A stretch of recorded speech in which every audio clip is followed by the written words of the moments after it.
Hello, resident Sprite fan here, and whenever I'm down, I like to talk to myself. You know what temperature it is outside? 66 degrees. Damn. I like getting my balls sucked.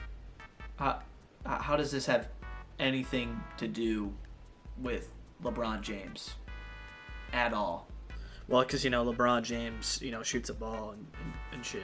Yeah, you should just shut the fuck up. LeBron James, famous actor and a pretty decent basketball player, has made himself quite the career. From dominating in the court of basketball to being a professional liar, LeBron James has subjected America to his style, which includes receding hairlines and being your sunshine. But recently in my personal life, I have met the biggest LeBron glazer of my life.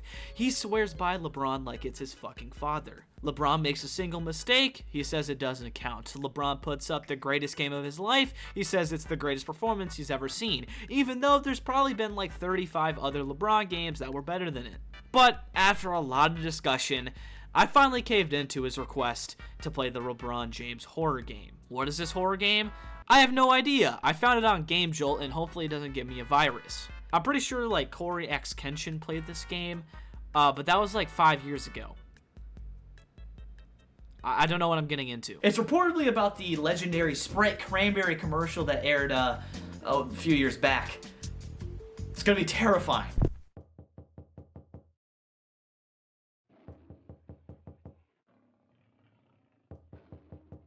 Is this a horror game or a try not to come challenge? Cause whoa! Thirstiest Time of the Year, and yes, that is the name of the game, is a pretty simple video game at its core. The main objective is to escape the grasp of LeBron James and reach the gas station to seek help. Now, there are lame ways to achieve this, such as using the Fanta in the house to stun lock him and then leave for the gas station, but doing this means you get zero pussy.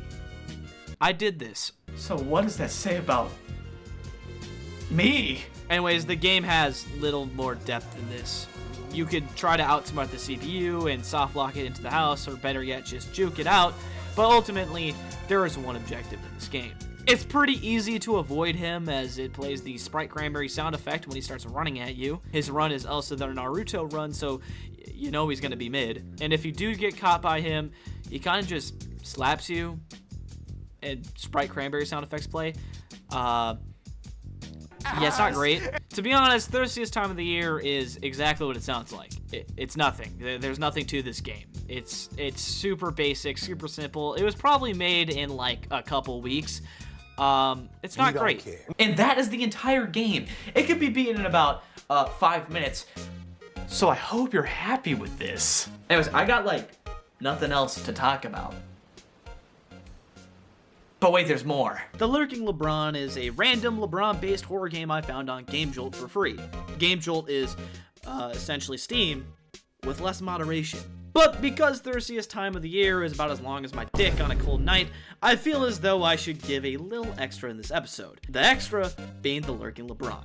Anyways, booting up the Lurking LeBron, you can see that the menu looks like something made with pre-fonts on Unity, which it might have been. This game was made on Unity, which means it's gonna be fucking peak. Starting the game has you make your way to the top of the mountain, where the game tells you to scream James into your microphone to receive a basketball. After saying James, you get a basketball, which then the game tells you to go shoot a hoop and make it. Making the hoop will then trigger the demons inside of you, and LeBron will chase you down. Oh, and the game is pretty much impossible. You have to make as many baskets as you can to win, but the game is frankly not fun enough for me to give a shit. Each time you die, you receive in-game currency based on how well you did that round, and then you can spend it on upgrades, but I never got far enough to afford one, so I guess I'm a beta.